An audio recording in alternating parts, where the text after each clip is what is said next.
what we do is we just kind of jump right into it. So, Mel, you are a mental health counselor. What got you into this, being a mental health counselor? What was the beginning of this journey like for you? Well, my family used to own a care home for people with mental health issues. It was like semi-independent living, and they also had people practicing alternative health remedies, like giving them Indian head massages, art creative classes, teaching the residents there. So from an early age, I was very interested in like different mental health states, how people can be different, and also the creativity in helping people heal. So that has always been in the background for me. And I suppose my temperament as well. I'm quite a nurturing person. And I guess a role in my family for me to like manage a chaotic childhood was to be like the fixer, the person who was sympathetic and listen, and not necessarily like go out of my way to make things better, but to like give a sympathetic ear.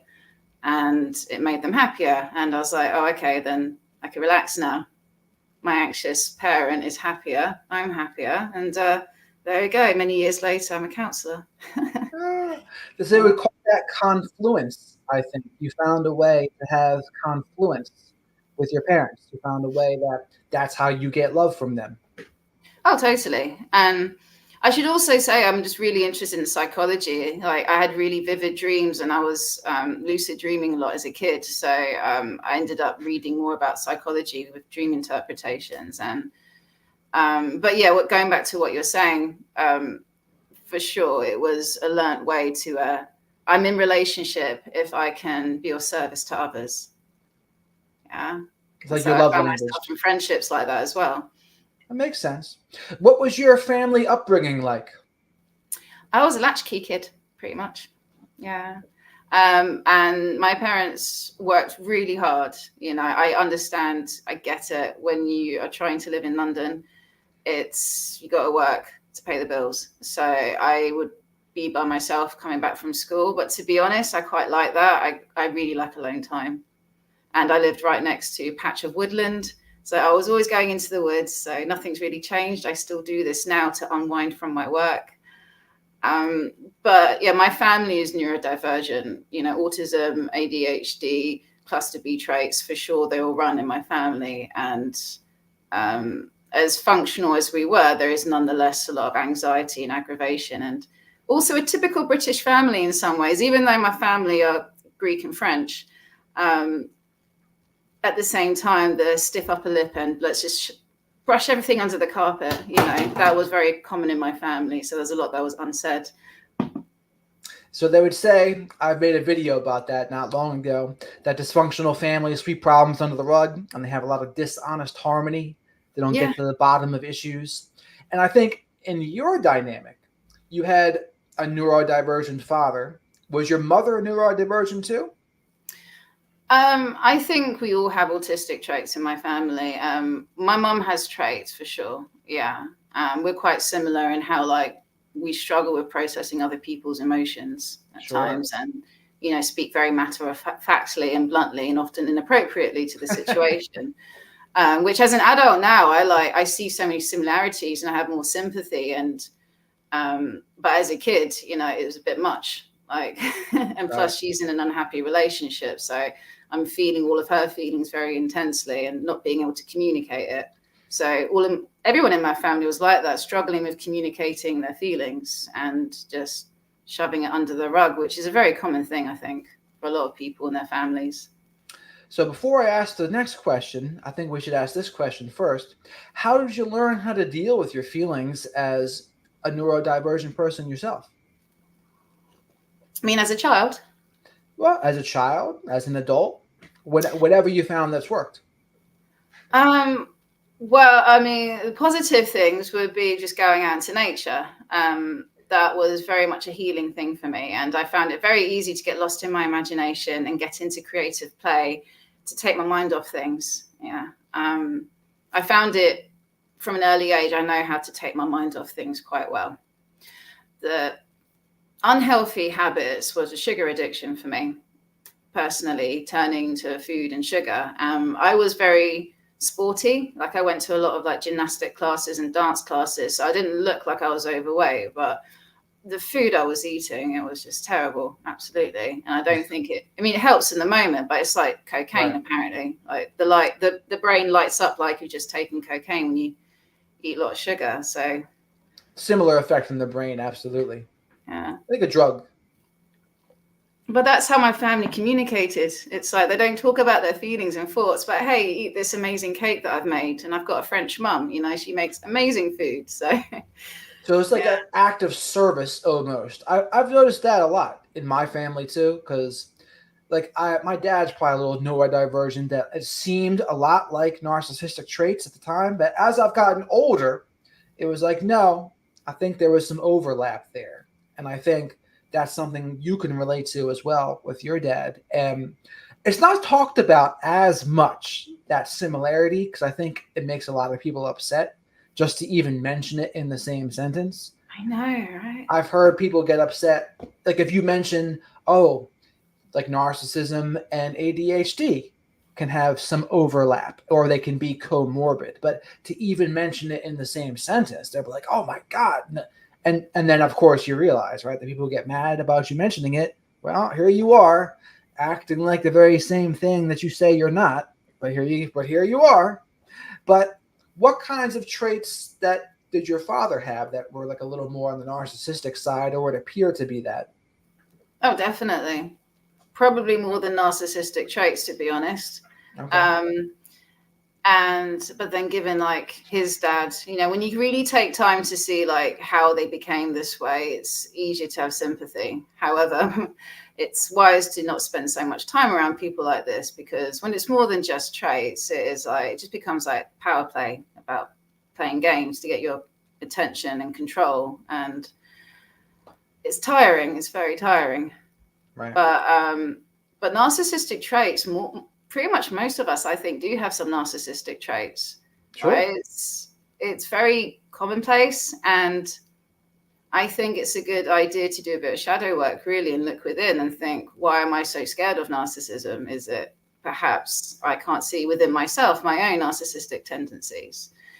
Like, for example, within autism, it goes hand in hand with having narcissistic traits. It does. And if you think about it, it helps, because many autistic people struggle with sensory overwhelm. So to have that much self-preoccupation so that you can create a controlled environment to manage your anxiety, it helps. There's a reason why they are very much focusing on themselves. It's to manage the anxiety of being in this world, in an overstimulating world, and the people that they're with as well. But yeah, there's a massive difference with having narcissistic traits and a willingness to humble themselves, right, to realize when you've upset someone, and willingness to make reparations, versus a narcissist where it's like, rather than want to humble themselves, they want to punish you for challenging them. Sure. And it can get quite dark. Absolutely.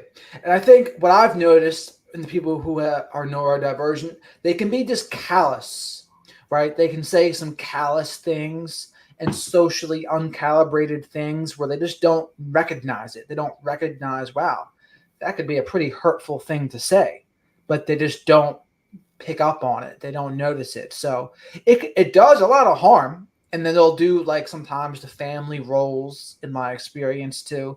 They'll have like a favorite child at the time, the one that's acting the way they want them to act. And then there's the child that they like, the scapegoated child, the one that, oh, why can't you be like your brother or sister? And they talk, like they'll talk to a kid about the other kid, gossip. It's like so many icky behaviors that are like that, but a lot of people have experience with that. Oh my God, that was my life completely. I was the golden child growing up. And in recent years, when I started to get more heavily tattooed, and then the dreadlocks, and then the piercings, that just went out the window, basically, because I'm no longer, especially in Greek culture, like, it's one thing like looking like this in London, most people don't care, whatever. But in Greece, I definitely stood out, and a lot of people didn't like that. So I very much fell off the pedestal. And also just being more confident and being more challenging anyway. I don't want to enable people anymore. It's like, I don't want to enable a narcissist anymore. I can't do that. And so that will automatically paint you black when you try to challenge someone like that. And you know what? I actually found it really freeing, and it made me actually pretty happy, because it's like finally I can be myself. And it is the most freeing thing to just not give a shit, really. Yeah, I was so self-conscious growing up and not anymore. It's brilliant. Sorry, what were you going to say? Well, you reminded me of something before too, and I think people should watch this interview you did with Sam Vaknin years ago. But he mentioned that people on the spectrum would develop narcissism sometimes to protect themselves as like a buffer between them and the world, because the world's so intense for them and they feel all of these feelings so intensely and they have this anxiety. So they want this kind of buffer between them and the world. And that's something I personally can relate to, because it took me a while, but I'm probably neurodivergent as well. And I'm someone that's probably developed more narcissistic traits to deal with that as well. So I totally get that. And I can see, like, when he said that, and this is maybe a video you did 4 years ago, I think it was now. Mm-hmm. But I remember when he said that, I was like, oh, that makes perfect sense. It makes perfect sense that that could be what's going on there. Yeah. And it's, I mean, like I said, I think we all have traits of it, and it's not so much worrying about whether you're narcissistic or not. I mean, all of us can be narcissistic at times. It's what are you going to do about it with all your edges, right? Whether it's neurodivergency, mental health issue, whatever it is, it's what you're going to do about it. And the problem is when people are quite far gone with a personality disorder, when it's more than just traits, they tend to externalize their locus of control and are attached to a victimhood complex often. So, and the sense of entitlement, all of that together, they just don't want to manage themselves as other people's problems. Yeah. Now, do you ever see full-blown MPD folks get better? Because I do know there's a self-aware community now of them. People like Lee Hammock and the Nameless Narcissist, Cluster B Milkshake, to a lesser extent, HG Tudor. Do you know HG Tudor? No. He's over by you. Well, actually, no one knows where he is, I should say. No one knows, because he's a self-proclaimed narcissist psychopath, and he has a British accent. He's always going over like Meghan Markle and Prince Harry, but no one knows where he is because he's anonymous. But he's technically a self-aware narcissist, but he's not coming at it from an angle of trying to improve. He's coming at it as like the villain. Like, I'm going to own the villain role, which is I can dig it. I can dig somebody owning the villain role. Mm-hmm. Lee Hammock, the Nameless Narcissist, Cluster B Milkshake, and some others, they are diagnosed narcissists that are trying to get better. And I don't know what they're like off the screen, of course. I know what they portray to social media. But have you seen anyone who was like probably pretty like full-blown narcissist improve before? Well, what do you mean by getting better? Just to have to be able to admit they're wrong, have some humility, take action towards trying to improve themselves, have accountability, those kinds of things. No, I haven't witnessed people. I mean, the small amount of people with MPD whom I've met, no, I don't think they just suddenly learn to become a humble person. Like I said, traits is very different. Right. Many people who've got traits can absolutely take more efforts to become a more humble person. But when someone is a narcissist, it's like they may have moments, personally, I think, but they have problems relating to heart. What suddenly gets rid of that? It's not just like magic that does it. It's the willingness every day to look at yourself honestly. And until that happens, they're not going to improve. Right. I will say this, the most severe narcissistic people I know, they certainly have not changed. And I think personally, behavior modification can be possible, but I don't think you can go inside of them and like rewire the circuitry so that all of a sudden now they can have all this empathy and they don't have a need for narcissistic supply anymore. It's like, I don't think that's possible. You can't just wave a magic wand and make their rage go away. That's the problem, all the anger right below the surface. Right. And then they can maybe try to do behavior modification, but even that's hard And I've read books from therapists, psychoanalysts that try to treat narcissists, treat borderlines, and it's very hard even for them, because all it can take sometimes is one misstep and that narcissistic client is out. Like, and it can take the smallest of things, like the phone ringing in a session. It's like gives them a narcissistic injury. I'm not coming back. That was rude that your phone rang. And it's like, and so it just all it takes for them to kind of go off the rocker a little bit. When they're full gone with a cluster B personality disorder, they are at the mercy of their inner demons. So they're dealing with self-sabotage in a very intense way. Yeah. And you were someone also that you've dated borderline men. And that's something you don't hear talked about too much. Like, usually hear narcissist men and you hear borderline women. But it's kind of a misnomer to even represent it like that, because there are borderline men and borderline women, just like there's narcissistic women and narcissistic men.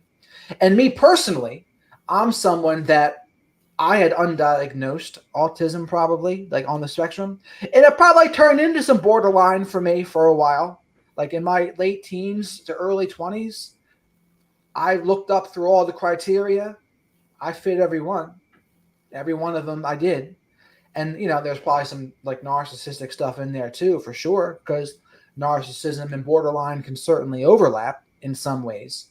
But I said that to ask you, what was your experience like dating a borderline man? I mean, it's the urge to want to like make things better for him. He was a tortured artist, beautiful, very talented, like softly spoken. Like he had like, I don't know, like an interview with a vampire, Louis from that Brad Pitt, that kind of energy where he's like, there's darkness to him, but he's got a heart of gold, really. He's just very tortured soul. And it triggered within me this need to want to like look after him and make it better for him, which is what he wanted. He wasn't saying it, but he was wanting it. And also just like mad respect, because he's such a talented artist. So I already put him on a pedestal. Like I'd seen his work before I'd seen his face, because he didn't show pictures of his face on his Instagram. So I was already fangirling, you know, and so it made it easier to overlook the red flags when you're idealizing someone. Absolutely. And I was performing back then as well. So he was like, also put me on a pedestal. So it was a very intense, amazing beginning where we're both idealizing each other. And so it's like the best thing ever, but it didn't take long for it to descend. Yeah, into a very dark place. But fortunately, it didn't last for too long. And it inspired my channel, to be honest. I was thinking of what to focus on. And this was a few years later, by the way. It wasn't immediate. I was at an exhibition and I met Richard Grannon. And I didn't know who he was. He seemed surprised at that. I was like, it's a YouTube channel. I was like, oh, I didn't know. And he was like, you didn't know? You didn't make him feel special. Oh. Anyway, so we actually did an interview, which I don't have on my channel anymore, but that interview I put on my channel, and I decided to focus on cluster B personality disorders. Now, I am a trauma counselor. I focus on all aspects of trauma, not just cluster B, but for the purpose of having a YouTube channel, having a niche, I decided to focus on that. And also inspired by my brother's best friend. He went through a very tragic story with his borderline ex. And so I realized, like he said to me, Mel, it was like, I'm banging on glass and no one can hear me. And he went to a really dark place with his depression. So I wanted to create a space where people like who can relate, where no one's listening to them, no one believes them. And often it is the guy who is dating a very petite, cute, vulnerable looking woman that they're not taken seriously when they're being abused in these relationships. Because on top of that, they're gaslighting as well, so they don't even know that they're being abused. Right. I mean, the borderlines are pretty good at giving off like the I need to be saved energy. and especially the people that are susceptible to it because of their own upbringings and their own things. And it sounds like in your situation, it kind of brought out your motherly instinct where you wanted to take care of him, be like a mother. How would you differentiate between the borderline man versus more of a narcissistic man? I mean, he was narcissistic in his ways. It was Sure. a more vulnerable narcissism where it was easier to forgive and to overlook. Still frustrating and caused problems, but compared to like a narcissist, for example, where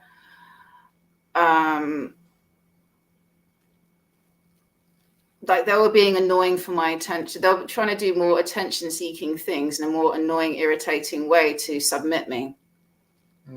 Yeah, and I found that actually a lot worse because I've dated a narcissist as well, and that got to me more than a borderline personally. It was also easier to leave that, though, I must say, when it's obvious that someone is like trying to bully you.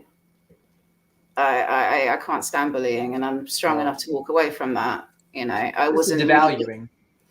Exactly. I wasn't really being bullied by my borderline ex personally. That's not to say that borderlines don't bully their partners. It's more of a like going to a sorry place and feeling sorry for themselves and acting as if you're the worst person because they're feeling sad.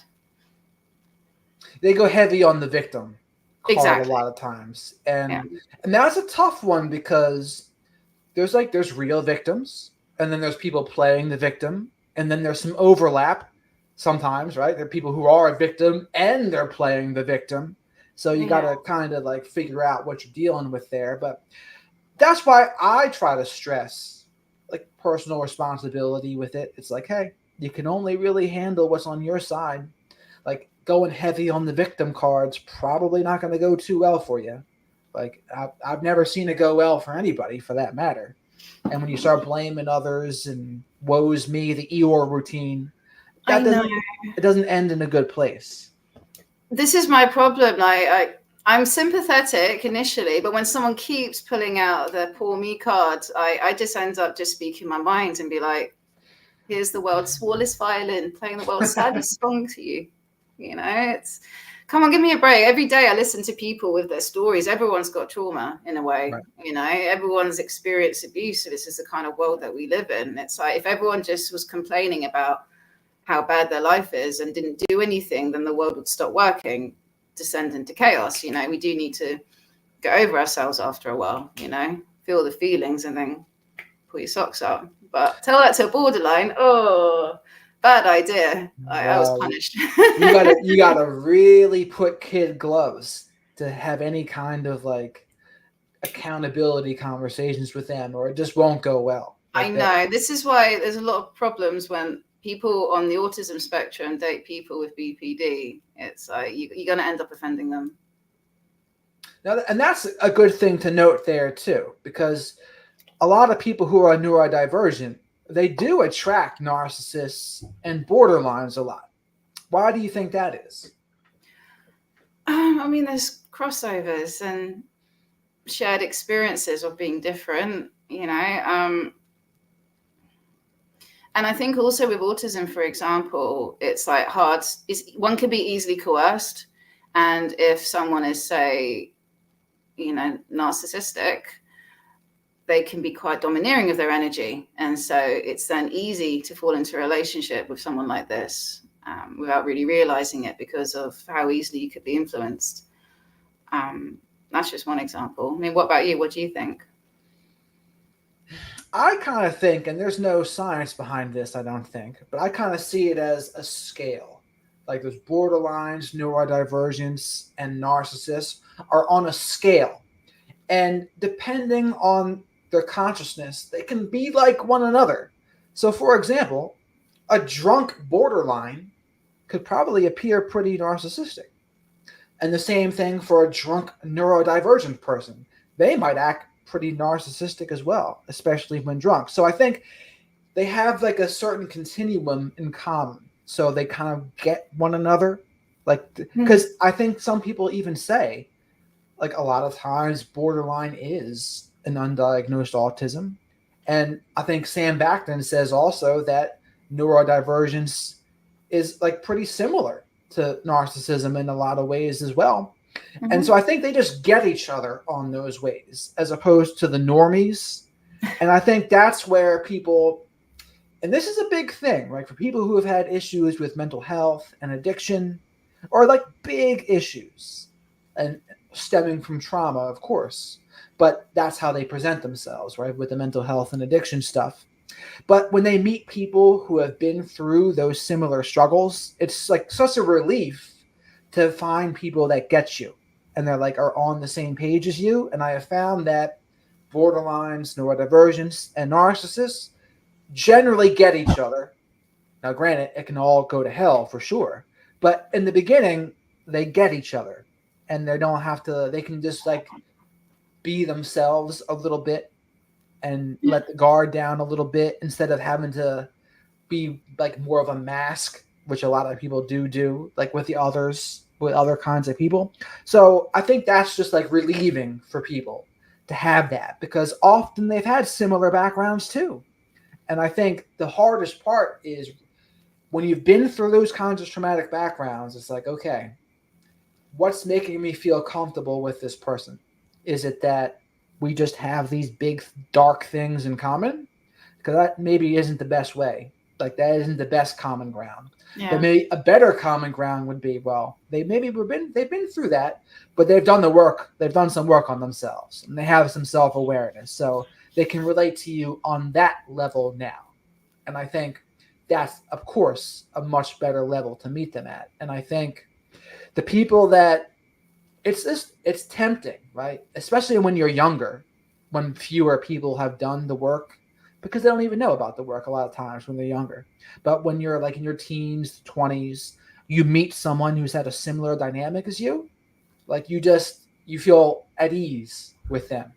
And I think that's a lot of where it starts. Definitely agree with what you say. And especially like going to rock and heavy metal events, for example, it attracts all sorts of people who are neurodivergent and to feel like at ease with each other because you have a shared understanding of what it's like to be the black sheep, what it's like to be different. Now, you used to be a performer too. I wanted to circle back to that. What did you do? I did. I need to plug in my laptop. I realize the battery's about to die. I'll be like 1 minute. I know we're live, but I'll be back in a second. That's fine. The charms of a live stream. But I think you're going to find it pretty interesting what her answer is to this question. I had forgotten that she had done this. But years ago, if you want to see a younger me, I talked to her probably about 4 years ago on her channel. Her channel is Melanioe Amandine. And yeah, it was a cool interview that we did. The charms of a live stream, I was telling the audience. Yeah. Well, I thought I was going to use my phone, so that was charged. But anyway. Yeah, I don't know why you couldn't hear me on the phone. I don't know if it was my end or your end. Anyway, so what were you saying about you're performing. Yeah, what did you used to do? Yes, so I learned belly dancing and started my counseling training and learned meditation all around the same time. So when I finally qualified as a counselor and a coach, it took me a while to get my business off the ground. And I was quite a good belly dancer at this point. And me and my friends, we had a belly dancing girl group. It's all girls in Croydon. And we did a lot of, it was fusion belly dancing. We danced to like pop music, to rock music, all sorts. And the leader of the group, she had snakes and she would dance with them, which inspired me. Like I watched her dance and it just seemed so mesmerizing and just alluring. And what kind of snakes? So she started off with a rainbow boa, which is my first snake. I got, there was like from the same clutch, the same snake, and I held hers and I fell in love. And so that was my first snake. We were dancing together with our snakes. I went to get bigger snakes and then I got a boa constrictor. And then it took off from there. I would dance with my girl group and I'll do solo dances as well. And eventually I was dancing in like rock clubs around London. That was my speciality, dancing to like alternative music with my snake. Sometimes two. I had two snakes, two boa constrictors that would dance with me on top of me at the same time. So that's how it would work. Because I like kind of have a picture of like in India when there would be a cobra in front of some dude. Like I kind of get a Yeah. picture like that in my mind. But what is it like? I have a feeling yours is a little different. So when you dance Yeah. with a boa, what does that look like? So I would have either the boa on my shoulders and holding it and moving as the snake moved, or I'd have them wrapped around my waist and then just be like moving my body, and they're like snug as a bug on my waist. Yeah. And they never harm you in any way. They never try to bite or anything? No, they were quite chilled out, to be honest. I mean, I wasn't doing this full time. This would be like once a month, you know. And I lived nearby. I moved to like North London so I could be right near the event. So it was just like a short car ride. They got exercise. They were happy, and I was happy too. And it was actually gave me more confidence to then go onto YouTube, because there's nothing like performing on stage. It's Way harder to perform on stage than it is on YouTube, I think. Like being no, in front of, oh my god, no, YouTube is harder. you think so? I guess I was already, I was a confident dancer, and I hadn't made YouTube videos before. I knew that it would be a good idea because I was starting to get my business going, and I had I was promoting on Google. I was using the counseling directory, and I wasn't getting the right clientele that I wanted. Right. So I knew YouTube would be a good idea, but I didn't know what. And then I bumped into Richard. We did an interview, and then that's what just inspired the channel. And even to this day, I would much rather dance than film a YouTube video.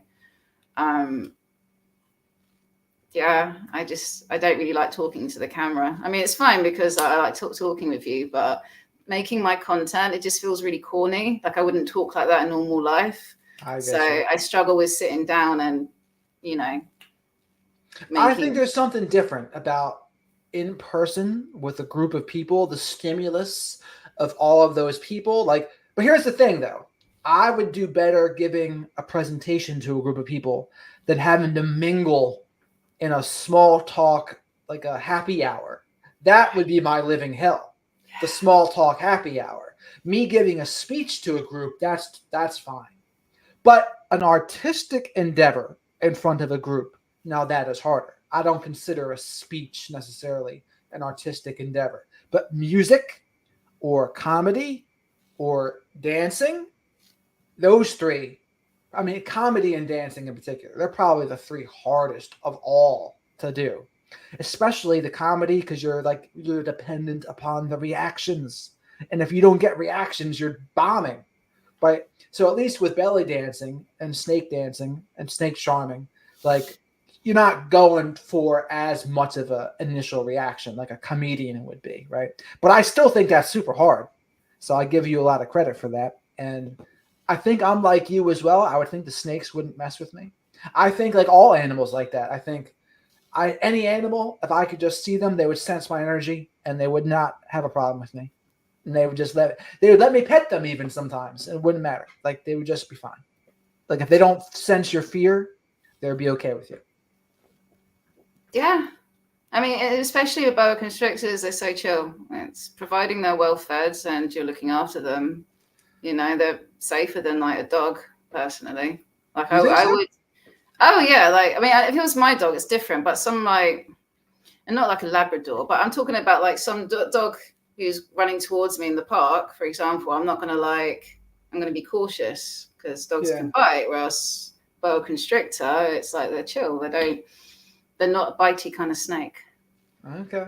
I could see it. I mean, I think like I would love to see like a foxes in person.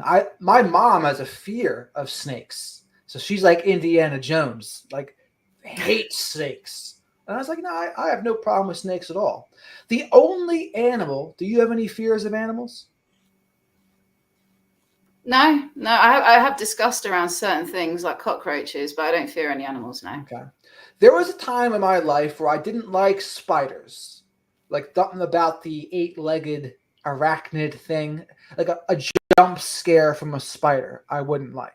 But I've worked through it, and I said, you know what? I gotta like have a tarantula in my hand just to make sure like I'm good with it, because I can't have any fears of these animals. I gotta be one with them all. So I've learned and I've overcome that little, like, it was more of an ick, I guess. But I didn't want to have an ick to any animals, so I wanted to make sure I can go through it. But I would love a pet snake, and I would love a pet alligator, and I would love to rescue a pet monkey one day too.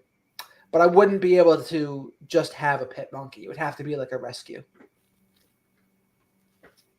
So a monkey, an alligator, and a snake. It sounds like the beginning of a very bad joke. But Well, I'll be like a wizard, right? I have a vision of me like sitting like Sauron in Lord of the Rings with his little throne. Except in that little tower, there's going to be like maybe an alligator or a crocodile there, maybe a fox, maybe a monkey, maybe what else? Maybe some snakes, maybe some other reptiles like an iguana. I don't know. But I would like all of that to be part of the vision. sounds like a nice trip there. Well, it is. I mean, they would all in Florida. I'm not sure how familiar you are with the States, but in Florida, a lot of like college kids, they let snakes go into the Everglades. And these pythons, they can get massive.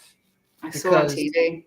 Yeah, so they turn into these, they're not indigenous, so they're not supposed to be there, but they can live there. They survive, and they get massive. And it's like, it's wild. And they see, there's also iguanas down there too, I think, too. They're pretty quick. They scurry pretty quick. You'd be surprised with them. But I like them too. I mean, I like them all. I probably like I'm more comfortable with animals than I am with a lot of people a lot of times, especially with groups. And that's why I like YouTube though too. I think I can talk to one person at a time pretty easily. But the more people you add to it, the less fun I have with it. Yeah.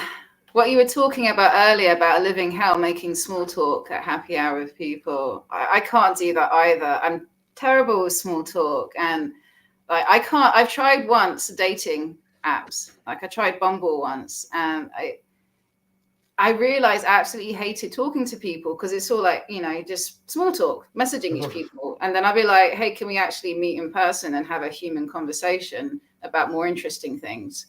And they see that as a red flag. Oh, this person wants to meet up. No. And then they wouldn't want to meet up. And it's like, that's what the guys would say to you? I would think they would most want people to meet would not up. want to meet up. I tried it for a week. I paid for it for a week and thought, because I was trying to meet people in my new area. I'd moved to a new area, and I thought, well, I'm going to try for a week and see what it's like. And I was not expecting how much I would hate just sending boring text messages or small talk, and then someone on make it more interesting. And then it just takes up so much time making these long, elaborate messages. And I thought, let's just meet up in person, But most people didn't want to. So that's wild. I mean, the texting on dating apps, I don't like it, but it's not draining for me the way a small talk in person might be. But I'm also the kind of person I want to speak to you. Like, even a phone conversation is so much better than just text. Like, text is used to, you can't pick up on energies in text that well. You can pick up a little more over the phone, but even still not completely. You can't truly pick up the energy until you're in person. Then you can sense, okay, how will our energies splice? And I know I've had a lot of circumstances where I can talk to people great on the phone, but then all of a sudden in person, it's a different dynamic. And I don't like too many steps before meeting someone in person. It like kind of builds it up unnecessarily. It's like, I would much rather you meet someone in person. You know what you're dealing with right away. Exactly. You know what they look like. You don't have like their pretend looks on the dating app. You can sense their energy. And that 10-minute conversation is so much better than like hours of phone calls and days of texts. And when I used to do Uber and Lyft and be a taxi driver, and that was like 10 years ago now, like that's what it was. Like each day, it could be like a dating app scenario. Like every person you have in the car, you can talk to. And you can meet people that way too. Now, granted, you're not supposed to do that, of course, against the terms of service, I'm sure, but it is an effective way. I tell guys if they're struggling with dating, not that you have to do it for this purpose, but if you did Uber and Lyft, you would at least learn how to talk to people. You would learn how to talk to people in public again. Yeah, like I'll end up being like, what's his face in that film, Mel Gibson in that film Conspiracy Theory, where he's a taxi driver and just talking about all the conspiracy theories. And I'm like, yes, at least that's interesting conversation. It's just small talk in particular. It's just so boring. I think in person, it's easier for me to like shift the conversation to something that's just more meaningful and interesting. But through text, it's hard to do. You're an old soul. Thank you. Well, you are, right? Or you don't think you are? Well, yeah, I guess so. Yeah. So you have the old soul thing to me is not, a lot of them don't like small talk. They like deep conversations. Like they can maybe be involved with history, psychology, but like deep topics. And you might get called, I get called intense a lot. I used to get called that a lot. I don't get called that as much anymore, but it might just be I'm not as around as many people anymore to be calling me that. So I don't know. And maybe it just because of what I do on social media and things, it plays well now. So they don't think to say, oh, you're intense. But now, back in the day, I used to get that. But did you get that too? Oh, yeah. Yeah, still do. Yeah. I lose interest if the conversation is not interesting, which totally can be misinterpreted, but you know. Yeah, it is what it is. You own it. Yeah, exactly. So, but it's a radical self-acceptance, isn't it? Radical self-respect. That's what I would call it. And I would say the better we are with ourselves, the better everything else goes from there. Right? And it starts with us, especially in the dating world. But I don't know. That's something interesting to talk about. What do you think about the dating world in England, where you are? I mean, I don't know, because I don't go to bars to meet people like, in your 20s, when I was drinking in my 20s. And so it was a lot easier to meet people out and about. I don't drink anymore, so I'm not going to like these venues where I could meet people. For me, when I'm not working, I have to go hiking, either with a friend or by myself. And that's not really the best place to meet people. You think it would be, but no. I meet a lot of dogs, dog walkers. There And you go. I love animals. So I'm like, I make friends with animals on my walks, but I don't meet people. So the dating world in England is a mystery to me. I don't know. I don't use dating apps either, because I just don't like being on my phone, for one thing. And yeah, I think it's just going to be the same anywhere, like in the UK and America. I think it's when you're at a certain age, it's just hard to meet people anyway. But I don't worry about that. Honestly, it's nothing you can control, right? I can control becoming better at practicing my habits. I can focus my energies on being a better person, but I can't control meeting someone, so there's no point worrying about it. It happens when it happens. So. Yeah, that makes sense. And I think, there are like meetups, and I've noticed in the technology era, there's ways to get really specific about the kinds of people you want to see, whether it's on Reddit or Facebook groups or whatever it is. But people are niched down now, where you can get really specific about the kinds of music you like, about the kinds of video games you might enjoy, music, movies, TV shows. So we have all of these niches. And then I guess there's niches of hobbies too. So people can do that. I guess that's one possible way to do it. But I guess with dating, the technology, you can't. So you're good with your phone now. Like you don't spend too much time on the phone. Yeah, it's great. How do you do it? How do I do it? Yeah. Well, it's one of the reasons I disable my comments on my YouTube, because I was getting annoyed with like constant pings of like seeing notifications. And so I turn it off, and then I would be like this backload of all these unanswered comments. And so, I'm on Instagram now, which I'm happy with, but otherwise I very much limit how much time I go online. I mean, I don't even use YouTube that much anymore, apart from listening to some music. But I would rather not be around things that are emitting radiation. I'm quite sensitive to that. I notice when I turn my phone off or put it on Wi-Fi mode when I go for a walk and I'm outside and I'm not around things like that are emitting radiation, like smart meters and phones and Wi-Fi's and routers, things like that.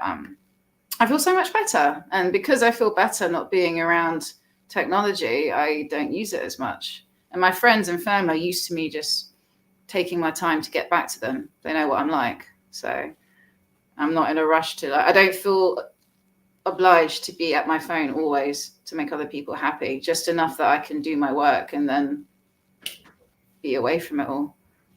No urgency culture for you? No, not at all. No.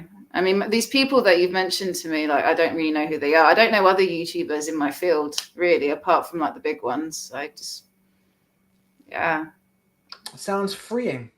It is. It is. It's what lifts my spirits to like not be plugged in. You know, I think I probably need some more of that because I've been hooked on my phone from all the social media stuff. And I must say, I think there's like a dirty energy with it that comes along with it. And maybe it's just radiation. It's like, yeah, that dirty energy, it's just radiation, Jared. But like, it also feels like I think we're both old enough to remember pre-smartphones. Yeah. Pre everyone having a computer in your pocket, pretty much. And I just think back then, and maybe it's nostalgia, maybe it's just being younger, but there's something a little more genuine it felt like back then, before everyone was just like doing everything for attention. And like, I know, right? Look at me. And that's what I noticed the big, even like out and about. Like, I see people posting stories and videos of them at a bar dancing. And it's like, even when they're dancing, it's like, you're dancing for the camera. Like, because here I am watching it. Like, it's in your story. And it's like, there's something like ick about it to me when it's just for that purpose. Like, oh, give me some attention, give me some admiration. But like when someone's truly dancing and in the moment, that's a completely different ballgame. Like, it's the different energy, different everything. And I think it's just pervasive now. So what tips do you have for me to like not be on my phone as much? To put it down and do something else. You gotta keep it simple. Well, sometimes the most simplest thing is to just walk away, you know, whether it's a relationship or your phone. No, you're right. You're right. So it's it's easier to be out of the house. I think it's harder to get away from your phone when it's within arm's reach. You know, I still find myself picking up my phone and thinking, why do I have my hand on my phone? I don't need to use it. It's a habit. So when I'm outside going out hiking, I mean, granted, I use my phone if I'm lost to look at maps, but otherwise I'm not using it because I'm having an adventure. You know, when we're at home and it's the same routine and it's the same prison, 4 walls, you know, I mean, it's not prison, but you know what I mean? When you're always in the same box, it's harder to break an addiction. Yeah. An adventure like a hobbit. You go on a hobbit like adventure. I do. Where I live looks like a shire, and in the distance you can see Isengard and the Shard. You can see from the distance the Shard, which looks like Mordor. So I very much feel like Frodo going on an adventure. I love it. See, not everyone knows the references though. J.R.R. Tolkien. So that's pretty cool that you know about it though. Yes. Well, he in southwest of the UK is what inspired. What did I do? The southwest of the UK is what inspired him to create Middle Earth as it is. You know, it's beautiful here. The nature here in England is so lovely, and although people shit on the weather here, it is nice and mild in the winter and doesn't get too hot in the summer. So, you know, it's nowhere near as hot as it is with you, which is perfect for being outside and walking. You know, I'm not sweating. What is the temperature right now where you are? It's pretty mild today. I think it's just like 20 degrees. So that's what, like 75, I think. Yes, very mild. Because where I am, it would be like 87 today and humid. Yeah. Because on the other side of the pond here, we get more extreme weather, I think. And speaking of Lord of the Rings too, I had finished reading Christopher Lee's book, Lord of Misrule, I think it's called. It's his autobiography. But he's a cool dude, Christopher Lee. I don't know if you're familiar with his other works, but he was Sauron in Lord of the Rings, and he was in The Wicker Man, the original Wicker Man. And he's a cool dude. Like he's the way he writes the book, it's a different kind of energy. And it's hard to explain it and describe it unless you experience it, but it was pretty cool. And he's from where you are. I think he's from over there in England. Yeah. Oh yeah, I'm a fan of his work and his older stuff as well. His vampire work. Oh yeah. I mean, I think even Rob Zombie was like really enthralled with Christopher Lee. But you gave me an idea while you were talking. I think this could be an invention for somebody. You have your phone and you connect like a buzz, like a zing to your phone that if you pick it up for longer, like more often than like once, whatever, you get zapped. And then you have to put down your phone. I would say that would probably be a helpful thing because the Silicon Valley people, they get their assistants and things to say to them, hey, don't let me be on my phone so much. Don't let me be using these apps so much. So if the creators are thinking that of these devices and apps, they must know something. They must know something about why they're doing it that way, to be on it all the time. So I think I should probably do better with it. I should probably have like phone free time to say, okay, block it off 2 to 5, whatever, no phone, and then no urgency culture. Yeah. Well, I guess that's just it. I don't really feel there's an urgency in my life. I don't have children. Aside from my work, I don't have responsibilities, and that's actually really freeing. So that makes it a lot easier to be away from my phone compared to a parent who has to check their phone in case there's an emergency, for example. So I get that. It's easier for me. What I will say is pay attention to like how good you feel when you're not with your phone, because that positive reinforcement of realizing how good you feel when you're away from it, it really helps. Yeah. So the sad part for me is I feel like I get like anxiety away from my phone now, where it's like, oh no, wonder who's talking to me, who's commenting on this, and this, and this, and who's trying to schedule a session. So I get this like a sense of urgency within myself or anxiety that is probably not very good.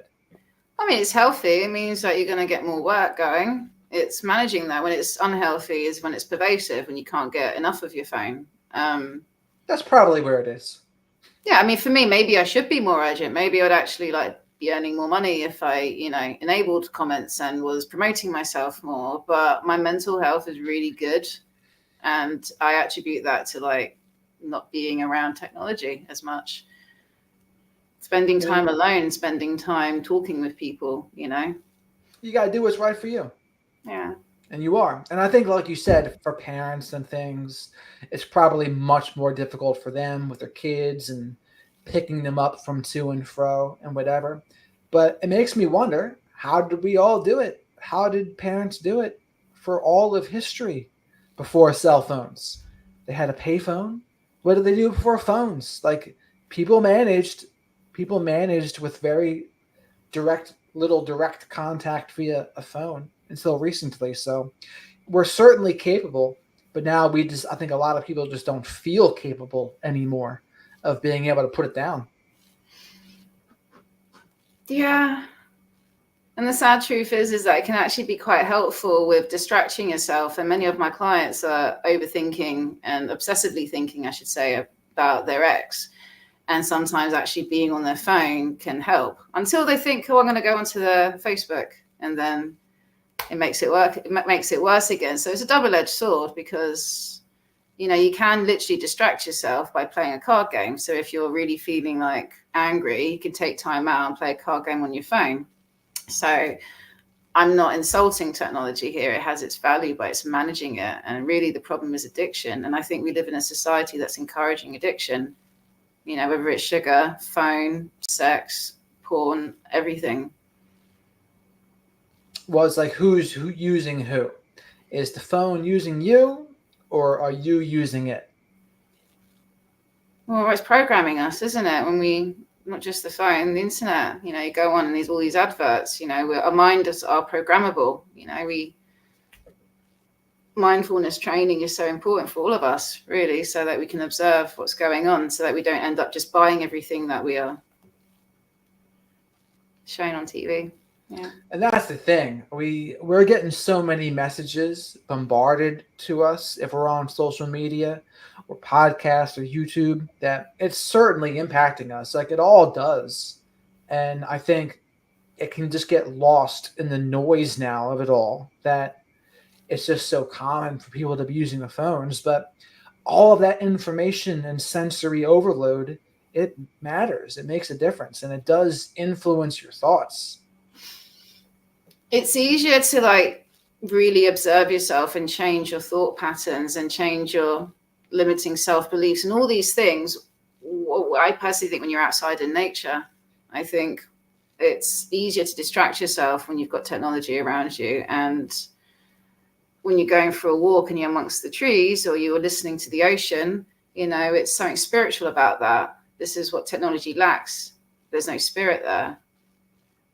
That's a good way to put it. I think you can get a cleaner energy with others and in nature, like good, genuine connection, like deeper connection. I've heard it said that social media is the fast food of social interaction. It fills you up, but gives you no essential nutrients, things like that.